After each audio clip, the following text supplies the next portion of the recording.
The Phoenix sun had barely started climbing above the horizon, painting the desert sky in shades of gold and amber. The runway shimmered in the heat, the tarmac almost liquid under the first rays of sunlight. A small charter jet sat at the far end, engines humming like restless predators. Inside, Captain Mark Reynolds performed his pre-flight checks with practiced precision, a ritual he had followed for 23 years.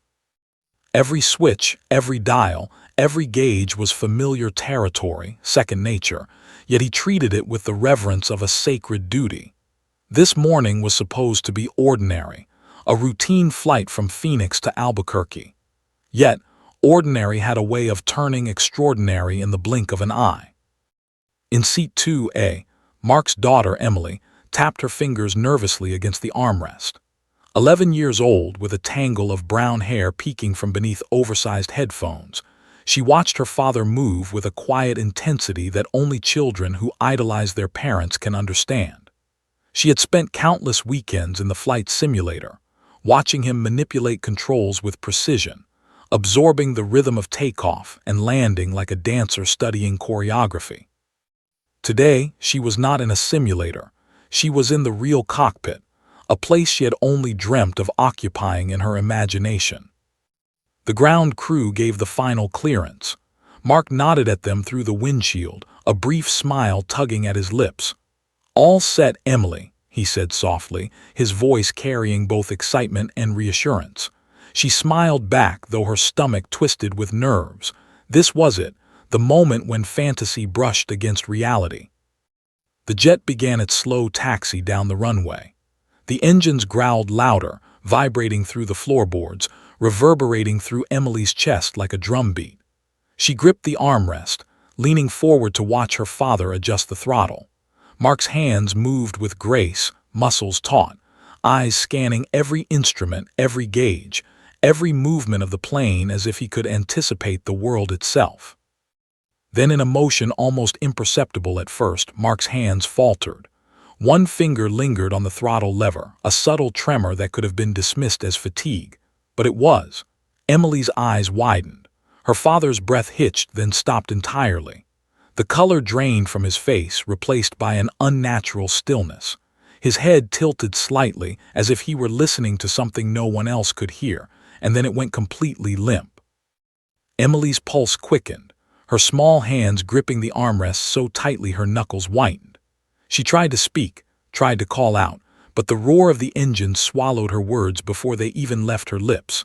She watched in horror as the co-pilot, sensing something was wrong, reached across to grab Mark's shoulder. But the co-pilot's own hands froze midair, eyes widening in disbelief before collapsing onto the console with the same sudden finality. For a terrifying heartbeat, Emily thought she had imagined it.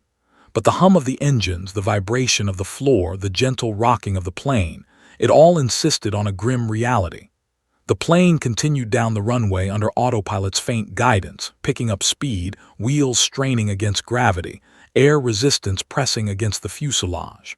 Emily's mind raced. Panic clawed at her throat, yet she forced herself to stay still, to observe, to think. Passengers around her began murmuring, some rising from their seats, confusion rippling through the cabin like a rising tide. Oxygen masks descended, dangling uselessly above heads, while flight attendants tried to calm the growing hysteria. Emily felt a cold knot of fear settle in her stomach. She could see the terror in adult eyes, faces pale, mouths open in silent screams, hands gripping armrests as though they could anchor themselves to safety. But none of them noticed her. None of them realized that the one child on this plane was watching everything, processing every second with a clarity born of desperate focus. She moved forward, her small feet silent against the cabin carpet. The cockpit door, normally a barrier of authority and experience, now loomed like the entrance to an unknown world. She hesitated, hands trembling as she reached for the latch. The handle felt impossibly heavy, as though the weight of her father's life, and the lives of everyone on board, rested in her grip. And in a moment of instinct so pure it surprised even her, she pulled the door open. Inside, the cockpit was a chaos of stillness and blinking lights. Mark slumped forward, a shadow of the man who had guided planes through storms and combat missions alike. The co-pilot lay crumpled across the console, unresponsive. The plane hummed with life, yet there was no one to command it. Emily climbed onto the jump seat, eyes darting across the panels, trying to remember the lessons her father had taught her. She had played with the controls in simulations, learned the names of switches and dials, but never had she imagined that knowing them might one day be a matter of life and death. The engines roared louder, the wind buffeting the fuselage as the plane lifted from the runway. Emily's heart pounded in sync with the vibrations of the aircraft. The city below shrank into a miniature model of itself, the highways like ribbons, the cars like ants scurrying below. She could see the mountains in the distance, the desert stretching endlessly, beautiful and merciless. And then the unthinkable happened. The plane wobbled slightly, a subtle deviation from its ascent. The autopilot fought to correct it, but the angle of climb was precarious. Emily's eyes darted from dial to gauge, memorized from countless simulations but now terrifyingly real. She reached out, her tiny fingers brushing the controls. She didn't know if she could do this. She didn't know if she was strong enough, smart enough, brave enough. But the plane was rising, climbing into the unknown, carrying not just her father but every life on board. A bead of sweat slid down her temple, stinging her eye, but she didn't flinch. She could feel the plane's weight beneath her, the delicate balance between lift and gravity, thrust and resistance. Her father had once told her that flying was like dancing with the sky. You didn't force it, you followed it. And in that moment, Emily understood the truth of it. The plane was alive, and it needed her to lead it. Somewhere above, the first rays of the sun pierced the clouds, turning the sky into a kaleidoscope of fire and gold. Emily's reflection stared back at her from the windshield, wide-eyed, pale-faced, and yet resolute. She wasn't just a child anymore. She was the only thing standing between the jet and catastrophe. And as the plane continued its climb, untethered from the adults who should have been guiding it, a new reality settled over Emily like a cloak. She was the pilot now. Every second counted, every decision mattered, and failure was not an option. And none of them yet knew that the only person capable of saving everyone was a girl who had never flown a real plane alone. Emily's small fingers trembled on the edges of the console as the cockpit seemed to shrink around her. The hum of the engines filled every corner, every crevice, every unspoken fear. Outside, the desert stretched endlessly, the horizon a blur of orange and gold.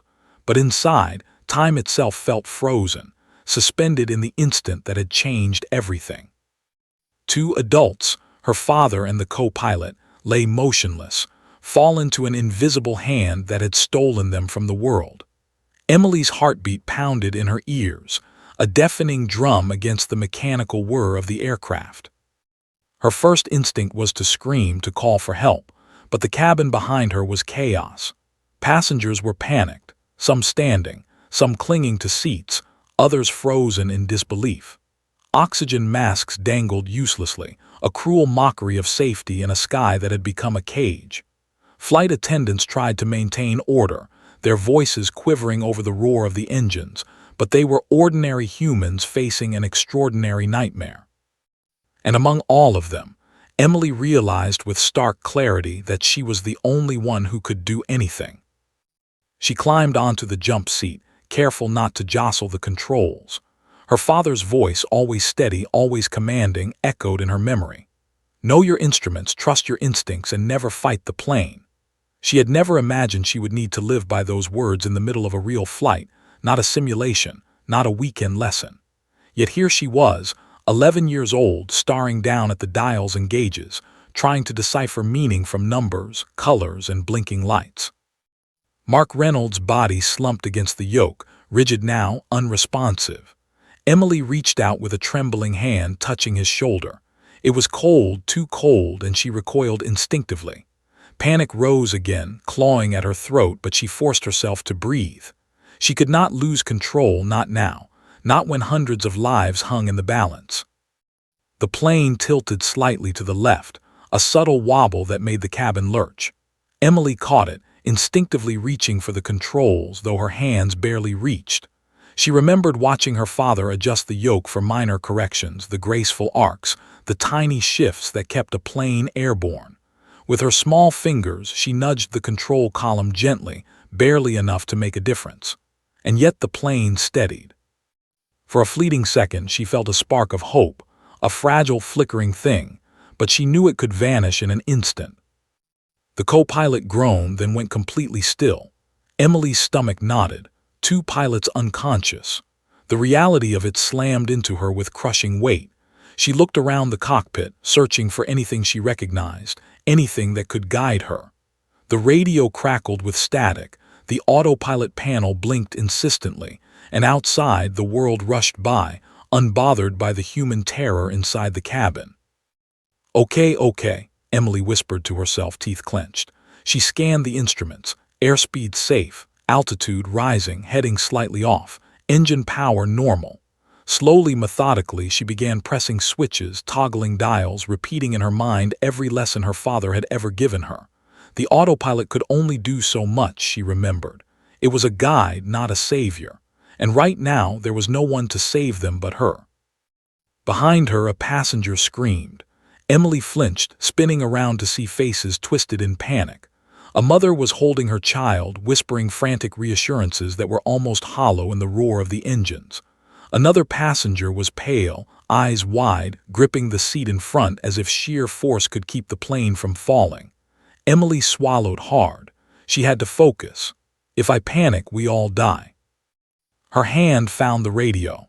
She had never spoken into it before, except in games, simulations, and weekend practice. But she pressed the button and spoke clearly, her voice barely above a whisper. This is Emily. My dad, he's not moving, the co-pilot too. I don't know what to do. Silence. Then through the static, a voice came, calm but filled with tension. Unknown pilot, can you hear me? This is Phoenix approach. Please respond. Emily's breath caught, her hands shook. I'm Emily. My dad, he isn't waking up. We need help. Another pause. The voice on the other end was careful, measured. Emily, stay calm. We're here. We're going to help you. Can you reach the autopilot controls? Emily's fingers hovered over the panel. She knew some of it, enough to keep the plane level, but the finer points, the things her father always did instinctively, were beyond her. She pressed a few switches anyway, following the controller's instructions, fumbling, correcting, praying she was doing it right. The plane steadied, though barely. The hum of engines was joined by a new sound, a low, distant roar that sent a shiver down her spine. Emily peered out the side window and gasped. Two sleek, silver shadows cut across the horizon, glinting in the early sunlight. Fighter jets. F-22 Raptors, judging by the shape, their wings sharp and angular, moving with precision and purpose. They were closing in fast, formation perfect, cutting through the air with an almost predatory grace. Emily's fingers froze on the controls. She didn't know who they were, didn't know why they were here, but the presence of trained pilots in the sky, so close and so commanding, filled her with a mixture of awe and fear. Somewhere above, they had seen her situation. Somehow, they knew she needed guidance, protection, maybe even salvation. Emily Reynolds, a voice crackled through the radio again, deeper, authoritative. This is Raptor 1. We've got visual. We're with you. Follow our lead. Emily blinked, trying to process the words. Her mind raced. Follow their lead, but they're in fighters, I'm in a small jet, yet instinctively she understood. She had watched her father fly formation before. She had practiced it in simulators. She could follow them. She had to. The plane lurched slightly again, turbulence catching them unprepared. Emily gritted her teeth, adjusting the yoke just enough to level the wings. Her stomach churned, but she forced herself to breathe, counting the seconds in her head. She remembered her father's words. The plane wants to fly. You just guide it. The fighters flanked her now, one on each side. They didn't speak again immediately, letting her work, letting her feel the rhythm of the aircraft. Emily realized with a mixture of terror and pride that she was doing it. She was flying. Not perfectly, not confidently, but the plane was staying in the air. The autopilot, the instruments, the fighters, none of it mattered if she didn't move, didn't act. And she was moving, acting. Back in the cabin, passengers were beginning to notice. Some whispered, others stared in disbelief. One flight attendant looked back at Emily with a mixture of horror and admiration, realizing that the fate of everyone on board rested in the hands of a child. Emily's heart pounded, each beat a drum of fear and determination. She adjusted the yoke again, glancing at the altimeter, airspeed, and heading. The world outside, the desert, the sky, the horizon blurred together. Time became elastic, stretching and contracting with every decision, every micro-correction, every desperate act of courage. And as the plane leveled slightly, the Raptor pilots flanked her, moving in perfect synchronization. One tilted his wings ever so slightly, a signal, an almost imperceptible gesture that meant you're not alone. Emily exhaled slowly, fighting back tears. She had no idea how long she had been at the controls, no idea how long she could maintain this impossible flight. All she knew was that the lives of everyone on board, her father, the co-pilot herself, rested in her hands. And somewhere in the vast expanse of sky above Phoenix, the world held its breath with her. Emily's small hands hovered over the controls, her knuckles white against the smooth metal of the yoke. Her heart hammered like a war drum in her chest, each beat echoing the roar of the engines. The world outside the cockpit windows seemed impossibly vast, the desert below stretching endlessly, mountains in the distance jagged and silent, the horizon a hazy line where sky and earth blurred together. But inside the cockpit, the air was thick with fear, tension, and a responsibility far too heavy for her 11-year-old shoulders. "Emily, this is Phoenix Approach. Can you hear me?" The voice came again, calm, authoritative, a lifeline in the chaos. Emily swallowed hard, her throat dry. She pressed the radio button, holding it down with a trembling finger. "Yes, yes, I hear you," she said, her voice barely above a whisper. "My dad, he's not moving. The co-pilot too. I don't know what to do." There was a pause, a long, measured silence that seemed to stretch forever. Emily's stomach twisted, fear threatening to crush her. Then finally the voice returned, soft but firm. "Emily, listen to me. I need you to stay calm. I know this is frightening, but we're going to get you through this. Can you reach the autopilot controls?"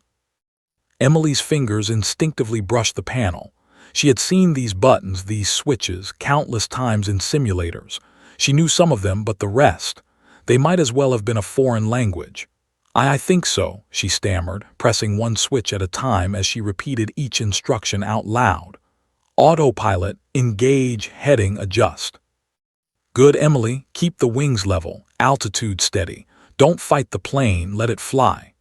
The voice was calm, but Emily could hear the tension underneath. They had probably never spoken to a child in this kind of situation. They didn't know if she could do it, but somehow they were willing to try. Emily took a shaky breath and nodded, even though no one could see her. Okay, I can do that." She glanced at the gauges, her eyes darting from one dial to another. Airspeed stable, altitude slightly high, engine power normal, heading off by a few degrees. Not perfect, but she could fix it. She had to. The plane lurched suddenly, a jolt that sent her stomach into her throat. "Turbulence," the controller explained, but Emily barely heard it. All she could hear was the pounding of her heart and the roar of the engines. She pressed her small hands against the yoke, pushing, pulling, nudging, trying to correct the tilt, trying to keep the plane steady. And slowly, miraculously, the wobble evened out. "Good, Emily. You're doing well," the controller said, the encouragement steadying her nerves just enough to keep her from panicking. "Now, listen carefully. I'm going to give you directions. Repeat after me. Turn the dial, adjust the trim, check the altimeter." Emily repeated everything, her voice trembling but resolute. The plane responded to her movements, as if acknowledging her determination. She felt a flicker of control, fragile, fleeting, but enough to keep her going. Then a new sound broke through the hum of the engines, the low, steady roar of jet engines, different from the small charter plane beneath her.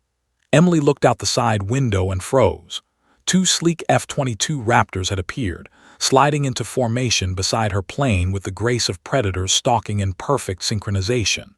Their wings glinted in the early sunlight, reflecting a brilliance that made Emily blink. She had seen these fighters before in airshows, in videos, but never this close. Never like this. The pilots didn't speak at first, flying steady, protective, their presence alone a silent assurance that she wasn't completely alone in the sky. Emily's hands shook as she looked from the instruments to the jets outside. She had no idea why they were here, no idea how they knew what was happening, but the fact that they were here gave her a strange, fragile courage. Then one of the voices crackled over the radio, deeper, more commanding. "Emily Reynolds, this is Raptor 1. We've got you. Keep flying steady. Follow our lead." Emily swallowed hard. She had never flown in formation. She had never flown a fighter jet for that matter. And yet, instinctively, she understood what to do. She adjusted the yoke slightly, nudging the plane into alignment with the Raptors. The wind pressed against the fuselage, the hum of engines filling her ears, but she followed the invisible thread of guidance. The plane responded to her corrections, each movement precise, delicate, like the first steps of a child learning to dance. Her pulse raced, adrenaline flooding her system, but with every second she grew more aware of the rhythm of the aircraft. It was alive. It wanted to fly, and somehow she was leading it. Behind her in the cabin, passengers were beginning to notice the change. The fear in their eyes hadn't vanished, but there was a hint of awe, a recognition that something extraordinary was happening. Flight attendants whispered to one another, glancing toward the cockpit with disbelief. Emily caught one of their eyes, and in that silent exchange, she felt a surge of determination. She could not fail. She would not fail. The turbulence intensified, jostling the plane violently. Emily's stomach lurched, her hands gripping the controls tighter. "Steady, steady," she muttered, almost to herself, as if repeating the words could make them true. Outside, the F-22s adjusted their formation, dipping and banking to shield her, to guide her, to silently communicate that she could do this. A bead of sweat slid down her temple, stinging her eye, but she didn't flinch. She pressed forward, nudging the yoke, listening to the instructions over the radio, watching the altimeter, monitoring the engine gauges. Every movement mattered. Every second counted. Every decision was life or death. "Emily, we need you to descend slightly. Maintain heading, adjust trim, keep the wings level," the controller instructed. Emily repeated the steps, her voice firmer now, confidence growing with each word. "Adjust trim, maintain heading, wings level." She glanced outside again, seeing the fighters moving in perfect unison beside her. She realized that, for the first time since this nightmare began, she was not alone. She had guidance. She had protection. And somehow she had hope. Her mind flashed back to her father, to the countless weekends in simulators, to the lessons he had drilled into her. Never fight the plane. Trust your instincts. Keep calm. She repeated them silently, letting them guide her, letting them steady her hands. The plane responded. It leveled, it stabilized, it seemed almost to breathe with her. "Emily, you're doing an amazing job. We've got eyes on you, just keep following the fighters. They'll guide you through this." Her heart leapt, a fragile surge of courage pushing back the fear. She had no idea how long she could maintain this, no idea if she could truly land the plane, no idea what the next moment would bring. But she knew one thing. She was alive, she was flying, and she was no longer just a child. She was the pilot. And somewhere, far above the desert, two F-22s held formation with a small charter jet, escorting it through the sky, protecting it, and silently acknowledging that the impossible was happening. A child was flying a plane that should have crashed. Emily exhaled slowly, shaking, eyes wide, yet burning with determination. She had taken the first step into a world no 11-year-old should ever enter. She had answered the call when no one else could. And as the sun rose higher, illuminating the desert below and painting the sky in streaks of gold and fire, Emily realized that this flight was far from over. And the world was watching, even if it didn't know it yet. Emily sat frozen for a fraction of a second, staring at the instruments in front of her.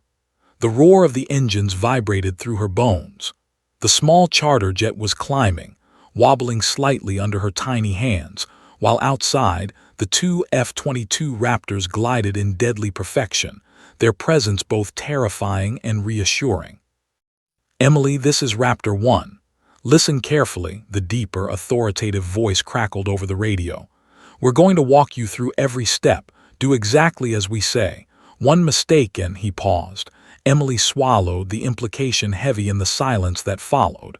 "We lose altitude too fast. Understand?" "Yes," she whispered, though her throat felt dry and raw. I understand." "Good. First, disengage the autopilot.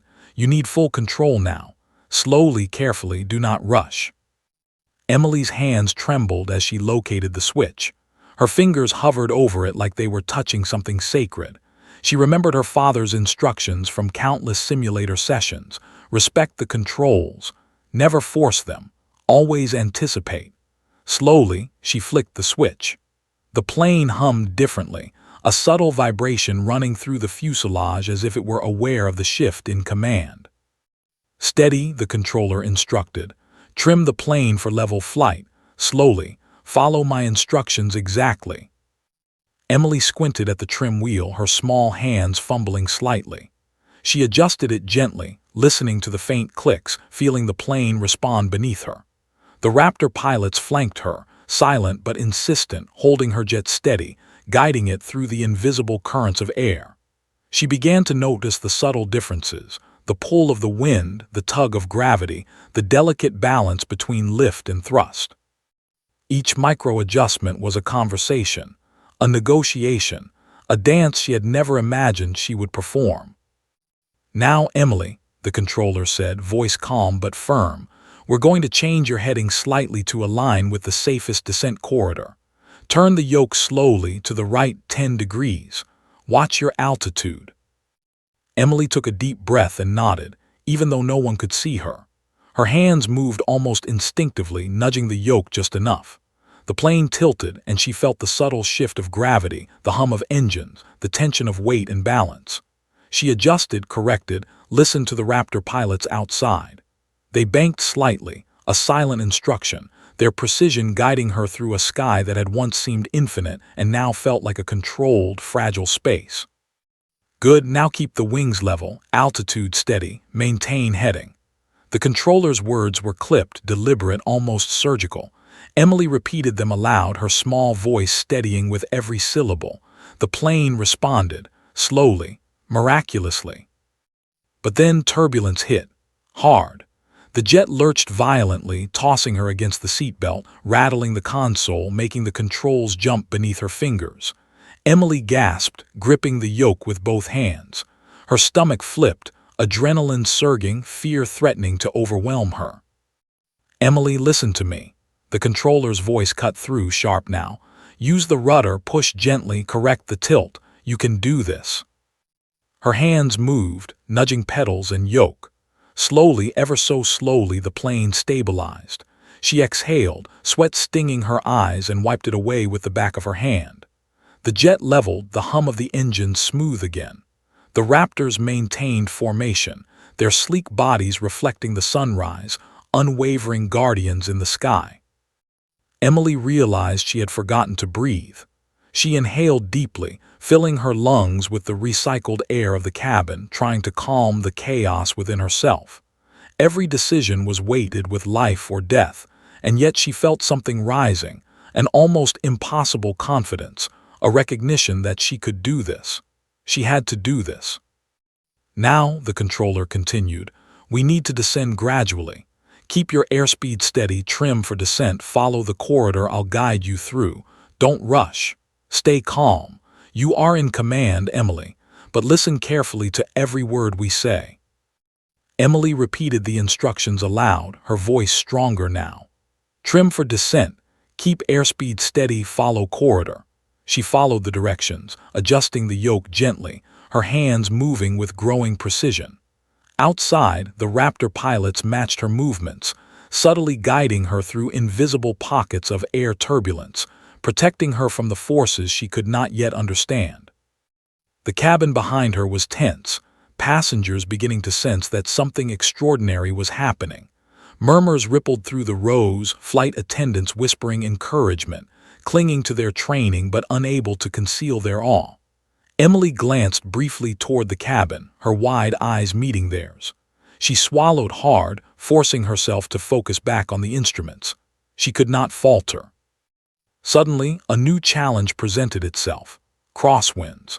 The jet tilted, the runway invisible beneath clouds and early morning haze. Emily's stomach lurched again. Her hands tightened on the yoke as she felt the plane being pushed sideways, the delicate balance she had fought to maintain threatened by forces she had never imagined. Push the rudder, correct with ailerons, steady, steady. The voice of the controller guided her through each micro-adjustment. Emily followed, her small hands moving like extensions of the plane itself. Slowly, the jet leveled again, the turbulence quelled, not by autopilot, not by instruments, but by a child whose courage had transcended fear. The Raptors outside adjusted too, moving into tighter formation, a silent shield around her. Emily realized then with a rush of awe that she was part of a team, an unlikely team of fighter pilots, controllers, and herself. Each of them trusted her. Each of them depended on her.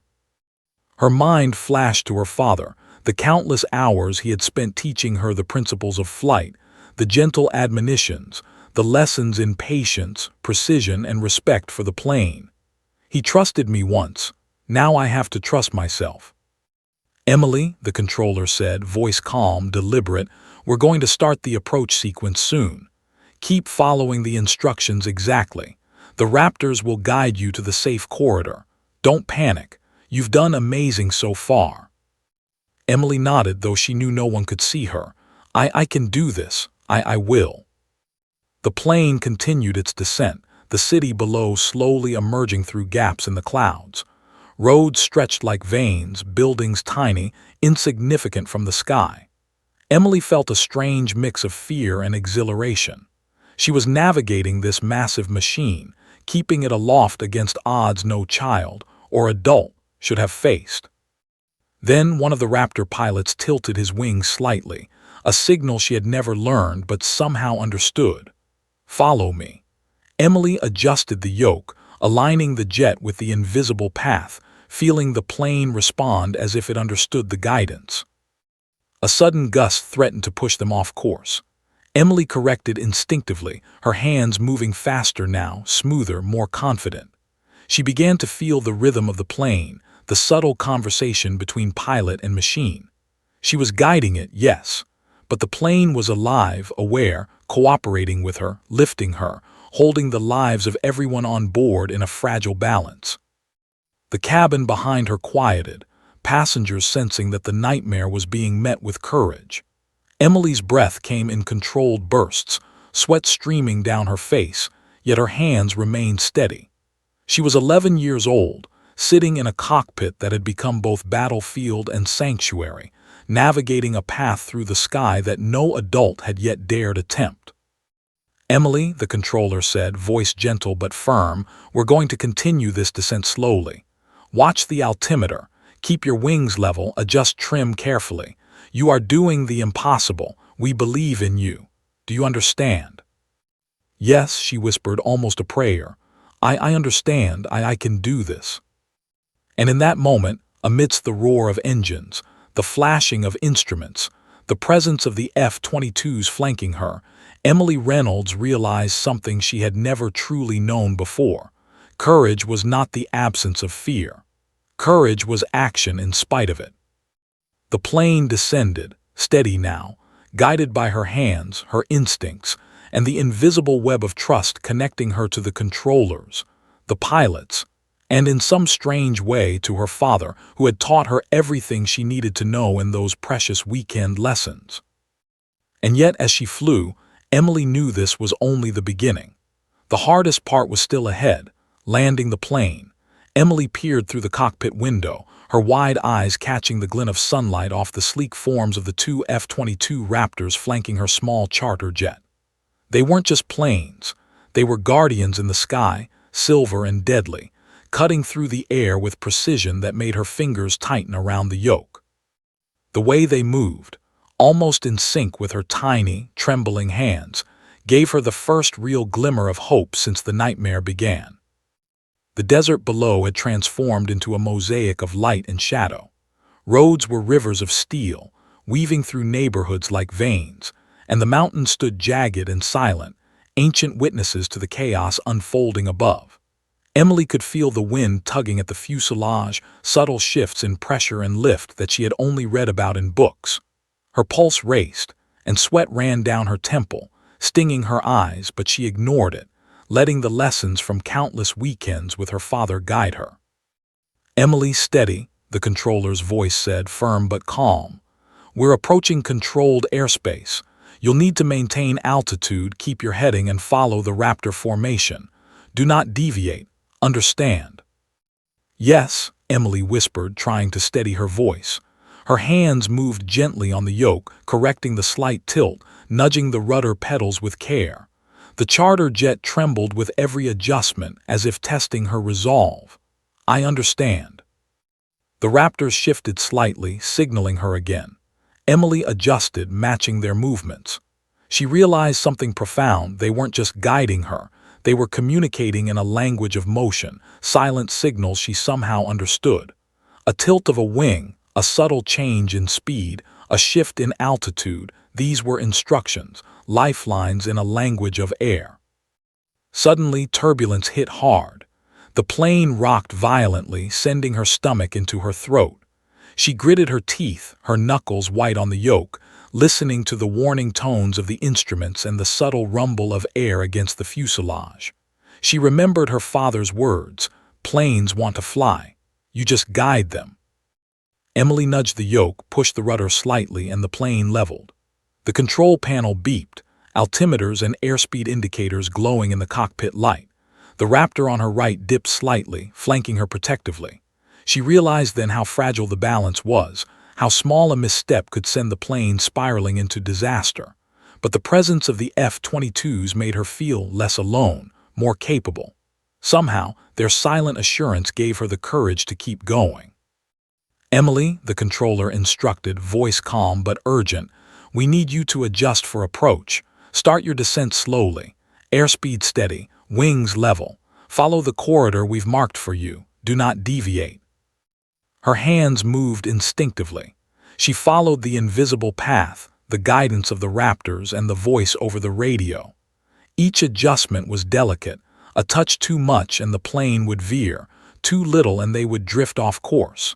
She felt the plane responding beneath her fingers, almost alive, yielding to her touch as she coaxed it forward.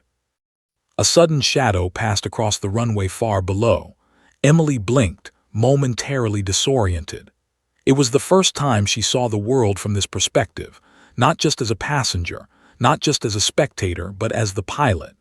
Buildings, cars, highways, rivers, they all seemed insignificant, almost fragile beneath her tiny hands guiding a massive machine through the air. One of the Raptor pilots' voices came over the radio, calm and precise. "Emily, keep your wings level. We're flanking you. Do not let the plane tilt. Follow our lead." Emily obeyed, tilting slightly, nudging, correcting. The plane leveled. The Raptors mirrored her every movement, silent shadows beside her, guardians in the sky. She began to feel a rhythm, a strange, terrifying rhythm. The plane and she were moving as one. She breathed in sync with it, her small chest rising and falling, listening to the hum of engines, the subtle vibrations through the yoke, the quiet whispers of air around the fuselage. Below, the runway lights began to shimmer through the haze of altitude and distance. Emily's stomach churned with fear and anticipation. Landing a plane had always seemed impossible, a complex dance of balance, speed, and precision. She hadn't yet reached that point, but now the world seemed to shrink to that narrow strip of light. "Emily," the controller said, urgency threading the calm in his voice, "we're going to guide you for final approach. Keep following the Raptors. Trust them. Trust yourself." Emily swallowed, her throat dry. She glanced at the F-22s beside her. Their engines hummed with authority, a low, steady roar that seemed to reassure her. The pilots didn't speak again, their silent presence a shield, a lifeline, a message. "You are not alone. You can do this." The turbulence increased again. Gusts of wind buffeted the jet, the small plane tilting dangerously. Emily's fingers gripped the yoke so tightly that her palms ached. She nudged, corrected, adjusted, feeling the plane respond beneath her hands. Every second stretched into a lifetime. The city below shimmered, the buildings like tiny models, the roads winding like threads. Suddenly, a warning light blinked. Airspeed slightly high. Emily's heart skipped a beat. The instruments were clear, she needed to slow down, but the plane was heavy, momentum carrying it forward. She adjusted the throttles, easing back slightly, feeling the plane resist before obeying. Another tilt, another correction. She was learning, improvising, surviving. The Raptor pilots mirrored her movements with flawless precision, an invisible communication flowing through the air. Emily realized that even if she made a mistake, they were there to catch her, to guide her, to protect her. But she also knew the responsibility was hers. The plane was hers now. She had taken the controls and she could not relinquish them. Not yet. Minutes passed, or maybe hours. Time had lost meaning. The runway lights grew larger, more distinct. Emily's heart pounded. She glanced at the instruments, adjusted the trim, kept the wings level, followed the corridor the controllers had guided her through. The Raptors stayed beside her, unwavering, silent sentinels, cutting through the sky with lethal grace. "Emily," the controller's voice cut through, calm but intense, "we're close, keep steady. The Raptors will guide you all the way to the runway. Watch your altitude. Do not rush. You are doing an incredible job." Emily nodded, though no one could see her. Her lips pressed together, teeth biting down on fear, as her small hands guided the plane closer to the city, closer to the runway, closer to the moment that could either save everyone or end everything. Outside, the sun was rising fully now, casting long shadows across the city and desert. The Raptors adjusted again, tilting their wings in perfect unison, a signal Emily understood without words. "You can do this." Emily's stomach twisted. She had kept the plane steady, followed the controller's instructions, and maintained formation with the F-22s. But the hardest part, the landing, was still ahead. She could see the runway lights more clearly now, the strip of tarmac a fragile line in the vast expanse of the airport. She knew that one misstep could undo everything. And yet, as she stared at the horizon, at the runway, at the protective shadows beside her, Emily realized something extraordinary. She was not afraid. Not completely. Fear still lingered, yes, but it was tempered by focus, determination, and a growing awareness of her own capability. She had taken control. She had defied impossible odds. And now, the final challenge awaited, bringing the plane safely to the ground. And the Raptors remained beside her, guardians in the sky, as the impossible flight continued toward its uncertain conclusion. The runway lights stretched like a glowing ribbon through the morning haze, growing larger with every heartbeat, every trembling adjustment of the yoke.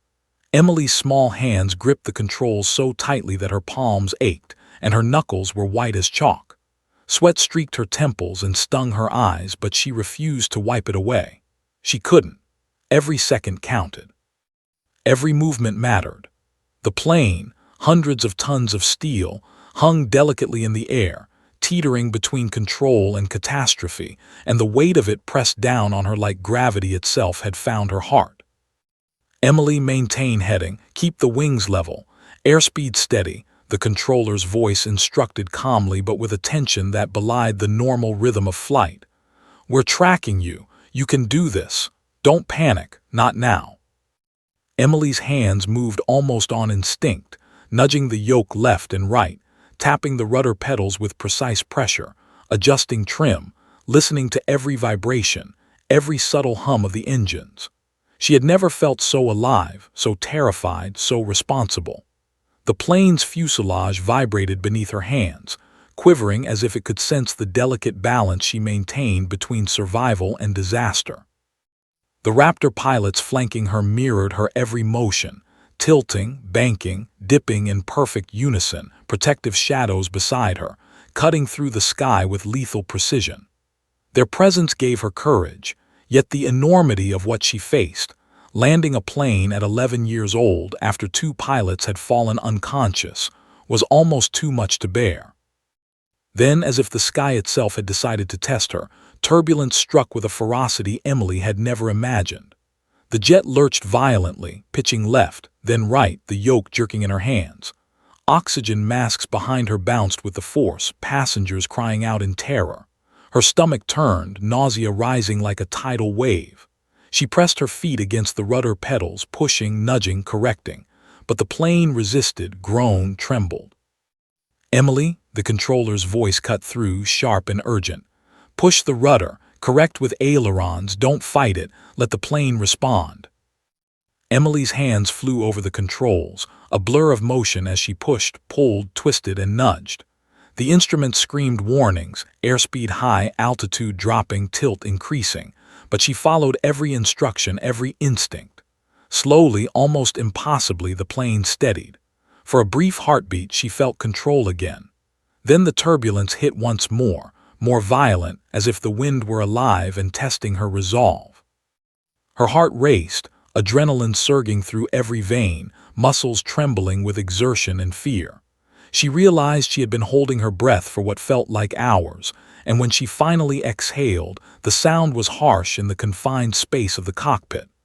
Sweat ran down her back, dripping onto the controls, but she did not flinch. She could not. "Emily, focus on the runway lights. Trim the plane for descent.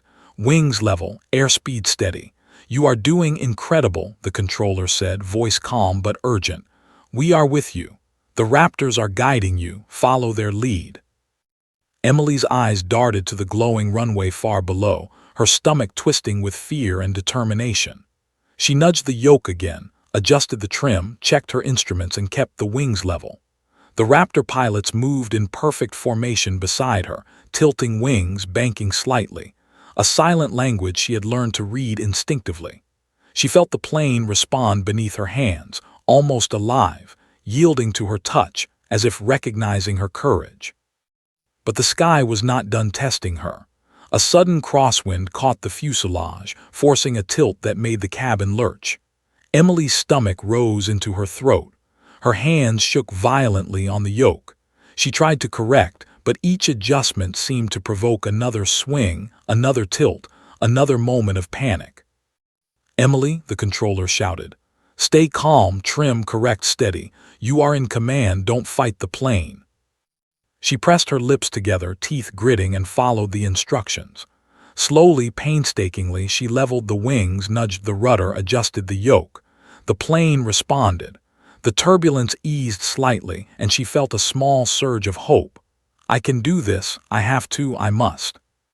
The cabin behind her was a storm of panic and disbelief. Passengers were gripping seats, praying silently, whispering words of encouragement. Flight attendants moved from row to row, trying to maintain order, though their own fear was evident in their trembling hands and wide eyes. Emily did not look back. She could not.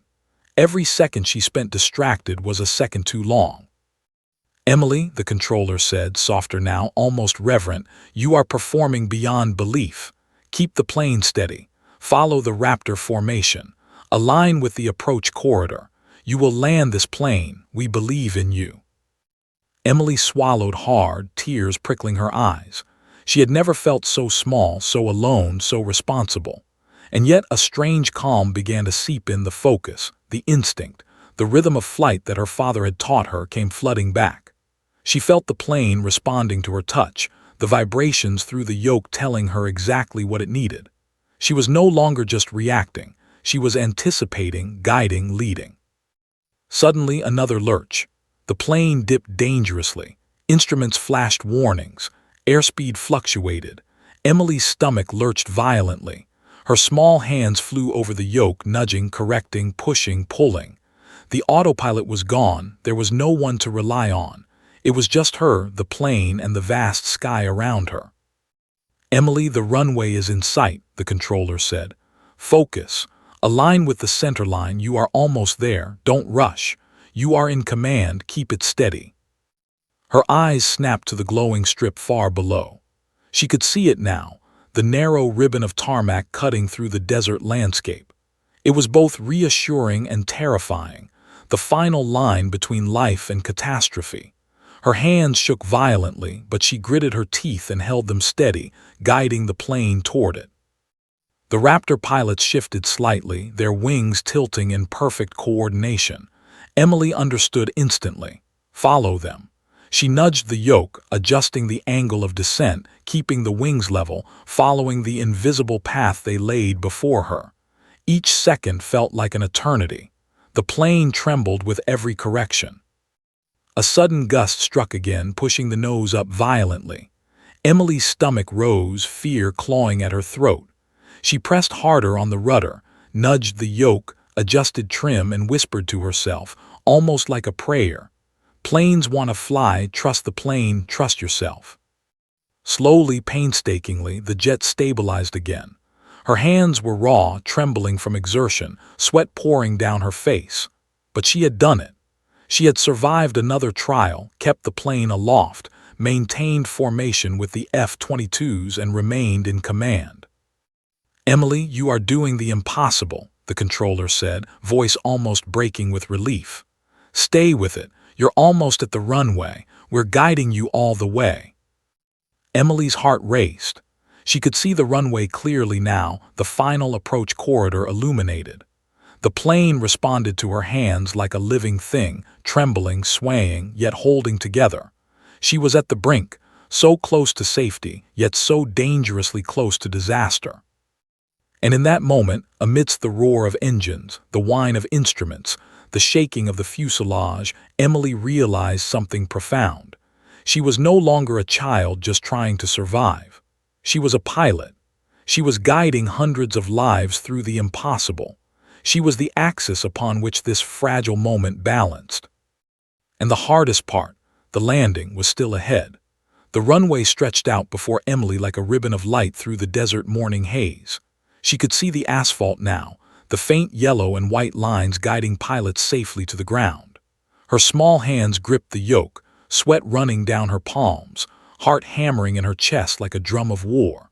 The roar of the engines filled every inch of the cockpit, yet beneath it all, Emily could feel the delicate hum of the plane responding to her every command.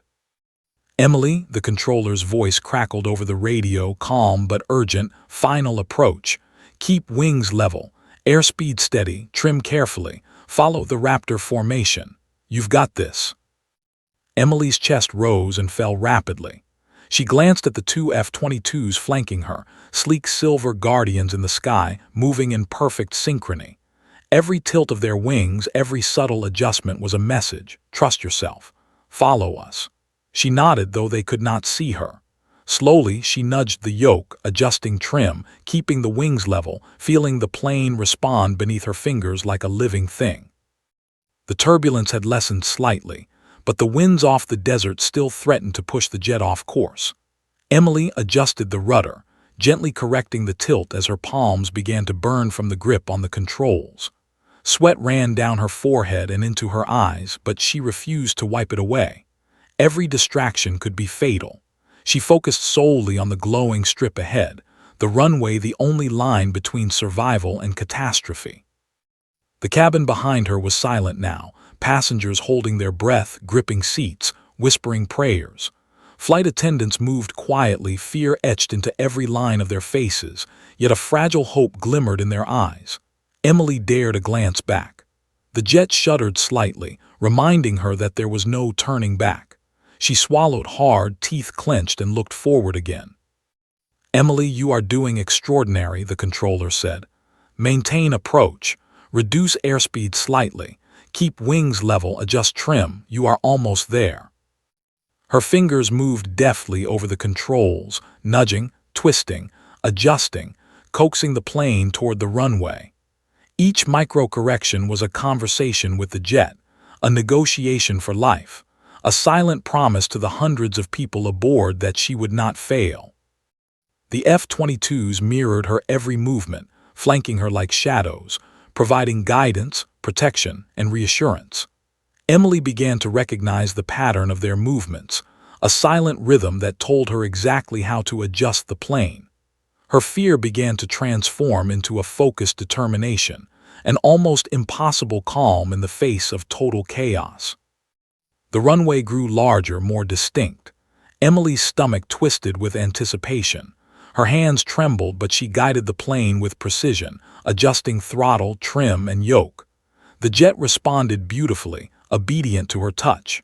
For the first time, she felt a fragile sense of control, the culmination of fear, instinct, and courage. Then the unthinkable happened. A sudden gust of wind struck the fuselage from the left, pushing the plane dangerously off alignment. Emily's stomach dropped. She gasped, fingers flying over the controls, nudging the rudder, twisting the yoke, adjusting trim. The jet shuddered violently, the instruments flashing warnings. "Emily, correct now," the controller shouted, urgency cracking his calm voice. Emily's palms burned as she pushed, pulled, nudged. The plane leveled again, teetering on the edge of disaster. The runway was only seconds away. The F-22s flanked her, tilting wings, nudging subtly, signaling corrections she instinctively followed. She was no longer just flying. She was in a symphony of motion, part of a dance that balanced life and death with every heartbeat. The wheels of the charter jet were almost within reach of the asphalt. Emily's hands shook violently, but she did not release them. Her legs, pressed against the rudder pedals, were trembling. Her lungs burned as she drew deep, shallow breaths. Almost there, almost there. "Reduce throttle slightly, steady descent. Line up with centerline," the controller instructed. "You are going to land this plane, keep it steady, focus." Emily obeyed. She nudged the yoke, eased the throttles back, and felt the jet respond. The runway stretched closer, the asphalt solid and unyielding beneath the fragile strip of air that held her. Outside, the F-22s shifted formation subtly, guiding her perfectly, a protective corridor carved through the sky. Her stomach twisted again as the landing gear extended with a soft, mechanical thump. The jet shuddered as hydraulics locked into place. Emily's heart jumped. This is it. The plane descended, the wheels touching the runway with a gentle, almost miraculous thud. Emily held the yoke steady, allowing the plane to settle, feeling the vibrations through the fuselage as it rolled forward. The roar of engines echoed, tires screeching slightly against asphalt, the world rushing past in a blur. "Maintain control, keep straight, brakes gently," the controller shouted, tension layered in every word. Emily adjusted, nudged, applied gentle pressure to the pedals. The plane rolled, slow but steady, the runway rushing beneath her. Sweat poured down her face, her arms trembling, yet she did not release the controls. Each second was an eternity, each movement vital, each breath weighted with the knowledge that she was the only thing keeping everyone alive. The passengers behind her began to exhale, some whispering prayers, some gripping hands in relief, eyes wide as they realized the landing was successful so far.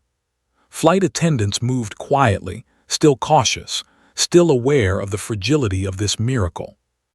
The jet slowed, rolling smoothly down the runway. Emily's heart pounded, but her hands remained steady.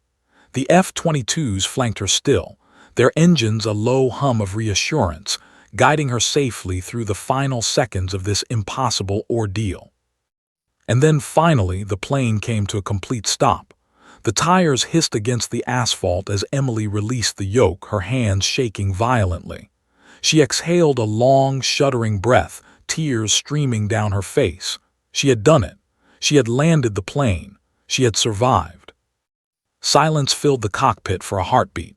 Then from the radio the controller's voice broke through, thick with emotion. "Emily, you did it. You have landed the plane. Everyone is safe. You are incredible." Emily slumped in her seat, trembling, crying silently. The enormity of what she had accomplished, the impossible act of courage and skill, finally sank in. She had flown a plane when all hope seemed lost. She had navigated turbulence, crosswinds, and fear itself. She had followed the guidance of the Raptor pilots and controllers while trusting her instincts, and she had survived. Outside the cockpit, the passengers erupted into quiet applause and relieved tears. Flight attendants began moving through the cabin, helping people unbuckle, whispering words of awe and encouragement. Emily caught glimpses of faces lit with disbelief and gratitude. For the first time, she allowed herself to feel the overwhelming mix of fear, triumph, and relief. The F-22s still flanked her as she taxied to the gate, their engines a low, steady hum, wings tilting in silent acknowledgement of her achievement. Emily realized in that moment that she had become part of something extraordinary. She had faced death, fear, and chaos, and emerged victorious. Her hands finally released the yoke, trembling violently but steady enough to push the throttle back to idle. She leaned back in her seat, exhausted, shaking, tears flowing freely. She had done the impossible. She had taken control when no one else could. She had landed a plane. And somewhere in the sky, the F-22 pilots saluted. Emily Reynolds, 11 years old, had not just survived. She had become a legend. The moment the wheels touched asphalt and the jet rolled to a halt, a different kind of silence took over the tarmac. The engines hummed low, the F-22s hovering briefly in formation before banking away, a perfect, synchronized salute to a pilot they had never met. Emily sat frozen, trembling in the cockpit, staring at the instruments and the faint glow of the runway lights fading behind her. It was over. Somehow it had all been survived. Somehow she had made it through. Then the cabin erupted, not in chaos, but in a cautious, trembling celebration. Passengers wept, clasping hands, embracing one another. Flight attendants moved quickly but gently, guiding the shaken, terrified, and awestruck passengers toward the exits, helping them grasp the reality that they were alive because of one small, extraordinary girl. Emily's parents, when they were allowed into the secure area, rushed to her side, collapsing in relief and disbelief, holding her as if their very existence depended on it. "Emily, oh my God, Emily," her father whispered, tears streaking his face. "You did it. You landed the plane. You saved everyone." Emily hugged him tightly, her small body shaking, overwhelmed with emotion. I didn't know if I could," she admitted, her voice cracking. "But the pilots, they helped. I just did what I had to do." "You did more than just anything," her father said, voice thick with awe. "You were incredible, you were brave, you're a hero."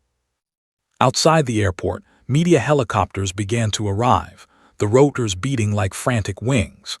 Cameras caught glimpses of emergency vehicles racing toward the scene. News crews scrambled, microphones poised, ready to capture the story that no one could believe. An 11-year-old girl had landed a commercial jet after the pilots had gone unconscious. Social media lit up instantly, hashtags exploding with disbelief and admiration. People around the world watched live feeds, hearts pounding in tandem with the tiny pilot's courage. News anchors struggled for words. In an unprecedented event, a young girl, just 11 years old, has safely landed a commercial flight, hundreds of lives saved, authorities confirm. Emily's face appeared on screens worldwide. Her wide, terrified eyes, streaked with tears and sweat, staring out from the cockpit at the moment of triumph, became an instant symbol of courage, resilience, and the extraordinary potential of the human spirit. At the airport, the FAA and airline officials crowded around, asking questions, checking instruments, reviewing flight data. Everyone wanted to understand how such a miracle could have happened. How a child, untrained in the full complexity of commercial aviation, could have kept a plane aloft, navigated turbulence, and completed a perfect landing. Yet even as technical explanations were sought, there was a broader truth everyone instinctively understood. Emily had done the impossible. The F-22 pilots who had escorted her remained at a safe distance, speaking briefly to authorities, giving concise technical reports. But in the shadows, they shared quiet glances, a mutual acknowledgement of the extraordinary courage they had witnessed. One of them adjusted his helmet, murmuring to his wingman, "She's one of us in spirit at least. That girl, she's something else." Emily's story spread like wildfire. News outlets ran extended coverage, interviews with experts, pilots, and air traffic controllers. Psychologists spoke about the mental acuity and focus required to manage the situation. Pilots marveled at her instinctive understanding of the plane, the discipline she had shown, and the remarkable calm under pressure.